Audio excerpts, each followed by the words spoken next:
We are back, ladies and gentlemen. We are back with another car vlog.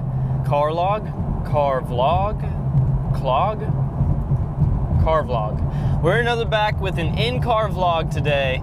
It has been a long time since I've just gotten in the car and taken a video of just talking.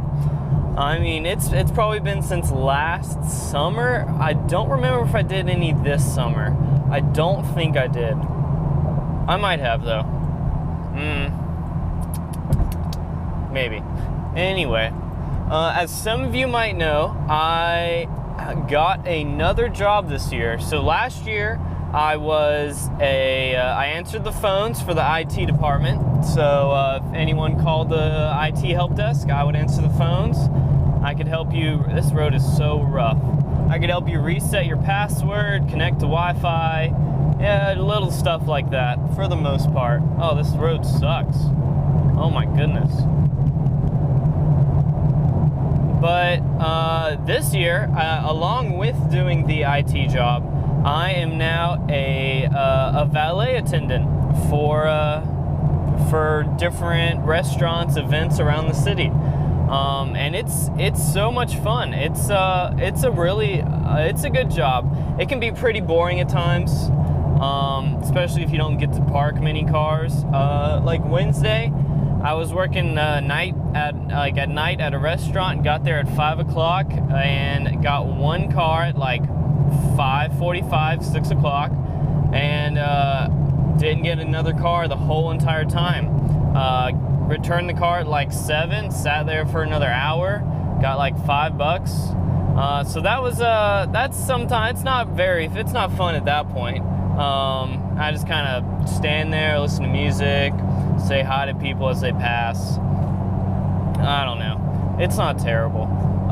But some events where you get some really some nice cars going, that is a lot of fun. Did I miss my exit? I hope not. Oh well. It is a lot of fun driving some really nice cars. I've gotten to drive some pretty cool cars. Nothing crazy ridiculous. I haven't driven any supercars yet. I've really wanted to. Some have passed by, and I was like this close, but they obviously didn't come by the event to park. But what have I driven? I'd say what was the first nice car that I drove? Probably the Range Rover. I'd say that was probably the first like non-Toyota Camry, Honda Accord. I get those all the time. Honda Pilots. Lots and lots of those, obviously. And yeah, so the Range Rover, it was nice. It was like a base model Range Rover, but it was cool just to say that I drove one. So that's pretty decent. What else have I driven? One of the most expensive cars that I've driven, though, is definitely F350. It was a brand new Ford F350 dually, and those trucks are really expensive, like way up there in the like near $100,000. Obviously, like a little less than that, depending on which one you get. But this one was massive. It had a slight lift. It was huge, and it barely fit around the 90-degree turn we had to do. But that was pretty cool. The dude said he didn't like to let anyone else drive, so I was pretty honored to be able to drive that truck. Anything else crazy? You do notice, like, when you drive a bunch of different, like, I've driven all sorts of different, like, everyday driver cars, just commuter cars. You notice some slight differences between how they drive and which ones are better interior. Like, it's crazy.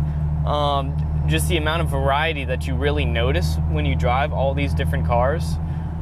I really like the interiors of Volvos. I have to say, I've driven a few of the new nice ones. They are really nice. New Volkswagens are nice as well. Obviously there's the luxury cars. Those are all, I've driven some nice ones of those, BMW, Mercedes. I don't like Cadillacs. I've driven a couple of the new Cadillac crossovers. I have no idea what they're called, and frankly, I don't care. They're not very nice. Interior's kind of underwhelming. It might have had to do with the brakes too. The brakes on the one that I drove they were just awful. They had terrible brakes. They so stiff and just didn't want to work. They were awful. And the best interior though, by far, is the Mercedes E-Class. The E-Class interior, this was top spec interior that you could possibly get. I mean, it had every single button was filled. It had these crazy lines, like LED lines going horizontally in rings around the interior. They looked like, obviously it looks really luxury. Woo! Why are you stopping? Oh man. Freaking traffic. But, and it had massaging seats and lights and everything. The seats were the craziest thing I'd ever experienced ever. I knew they were massaging seats because I saw the buttons on there. I didn't try them out. I didn't turn them on or anything. But when I went around a corner, I felt it, the seat massager like flex out and like swell up. I was so confused on what was happening, and then I realized it was kind of like a dynamic racing seat. It was so strange, but I knew what it was doing. So when you have like a racing bucket seat, like a Sparco or whatever, Bride, any of those, the point of it is to keep you still and straight and not fling around the car when you're going around turns. It keeps you straight in front of the wheel like this, so it has the sides and the back up here, and it keeps you still. So these were like plush Mercedes luxury seats, and they just looked like normal seats, but when you went around turns, to counteract the centripetal force, it like swelled out. So it kept you in place. I didn't move at all when I went around turns, but I was sitting in a flat seat. It was so weird, but so cool. That was really surprising. I really liked that. And along with some of this like weird things you notice, I drove a Tesla Model S a couple days ago actually. It was in valet mode, so no, I didn't accelerate it to 0 to 60 in however couple seconds. I didn't get to do that. It was in valet mode, but I did get to notice the interior and how nice it was. I really, really, really like Tesla's interior. I hate to say it, I kind of doubted Tesla, and I still doubt Tesla. I mean, look at all the freaking controversy that's happening right now.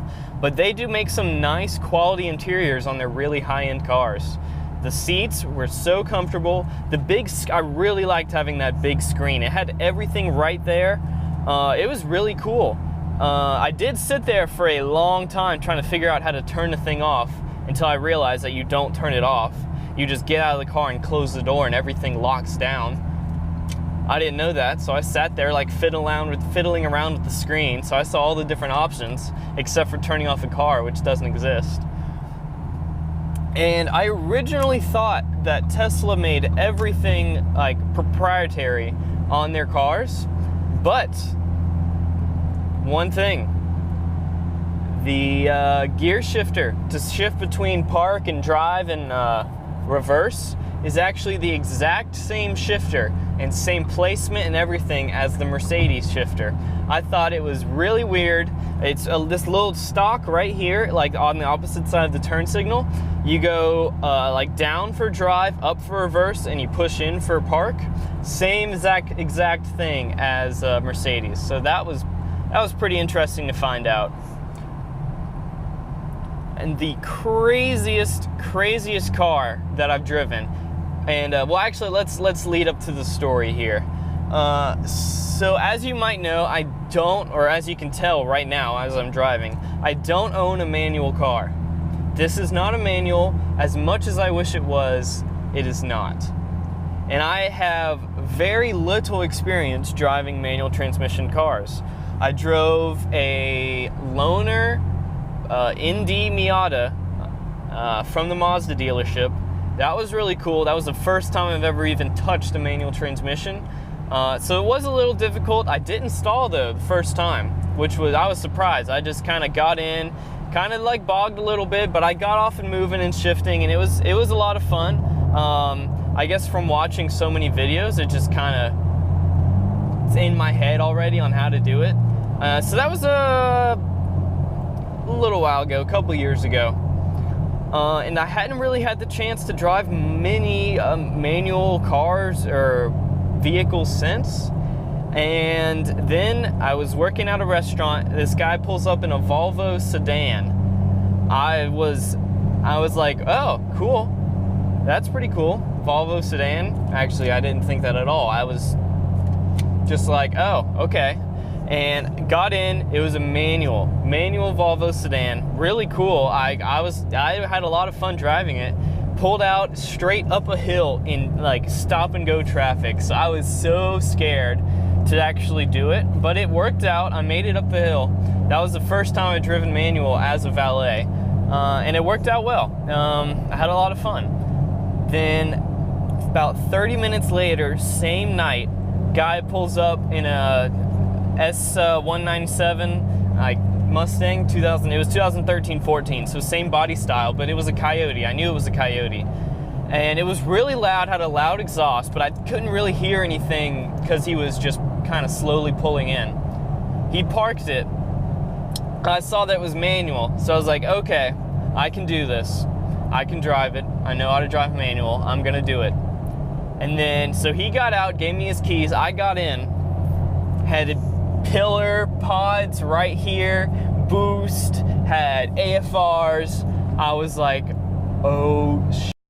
What have I gotten into? And it was crazy. It was just the craziest car I'd ever even been inside. So I like put the clutch in, put it in gear, and the sound that it made at the very slightest touch of a throttle was just this massive freaking jet engine. It was a twin turbo Coyote. It was wild. Craziest noise you have ever heard from a car. I think like I would definitely, I don't know if I'd get an S197. I really like them, but I think I want to upgrade to the S550, but I would twin turbo a Coyote just for the sound that it made. It was wild. And I like didn't want to drive it on the open roads because I knew it was so powerful, and I hadn't had like hardly any experience driving manual.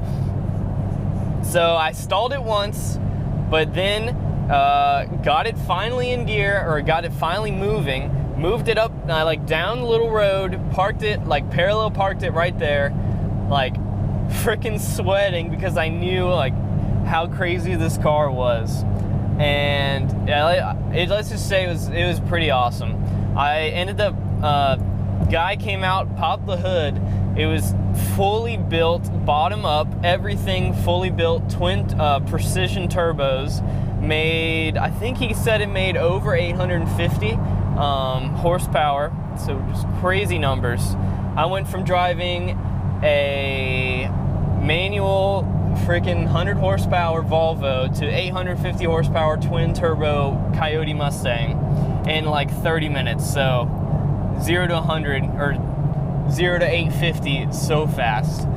And that was pretty wild. That's the craziest car I've driven so far. It's been a good time though, good time valeting. I can't wait to do some of the really nice events with some of the like really rich exclusive invitations, because they bring out some nice cars, some like supercars. I really want to drive some like McLarens or something crazy, obviously. Really anything. I just enjoy the job. I enjoy driving around, and I really like it. If you do become a valet though, as a car guy, at least where I am, I've only met one other valet that's like as into cars as I am, which I was super surprised. Like my cover letter was talking about how much I like cars, and I really like spoke my feelings about cars, hoping that they would like want that in somebody, and that's what they were looking for. And it turns out that not many valets around my area like cars as much as I do, which I was very surprised. Some know a good bit here and there, which is cool. I met one guy though. He was really cool. I've worked with him once, and he really likes cars, which is nice. It's cool talking to somebody. He owns an S2000, freaking sick S2000. It's got a Mugen hardtop. It's awesome. That was a big surprise. And if you are looking into being a valet, you don't really have to know how to drive manual. You won't be put alone on shifts. I don't know how it works in other places, but there's a lot of guys that don't know how to drive manual that work. They just kind of pair them up with somebody that does know how to drive manual. And out of the hundreds and hundreds and hundreds of cars that I've parked, I've only driven 2 manual cars, only 2 out of the hundreds. So you really don't need to know how to drive manual if you want to be a valet. I would highly recommend it. It's a lot of fun, a really good college job. Only downside is to get good nights, you got to work Friday, Saturday nights, Thursday, Friday, Saturday nights. Not every night of the week, but if you just work like 1 or 2 of those, you'll get some good money. So I hoped you liked the video today, just talking about being a valet and what it's like. It's a really good time. I'd recommend it. I hope you liked the video. Like, comment, and subscribe or dislike. It doesn't matter to me, but I'd prefer you like it, which I guess that's kind of contradictory. Oh well, like, comment, subscribe. Have a great day. Have a great week. Have a great weekend. And I'll see you next time.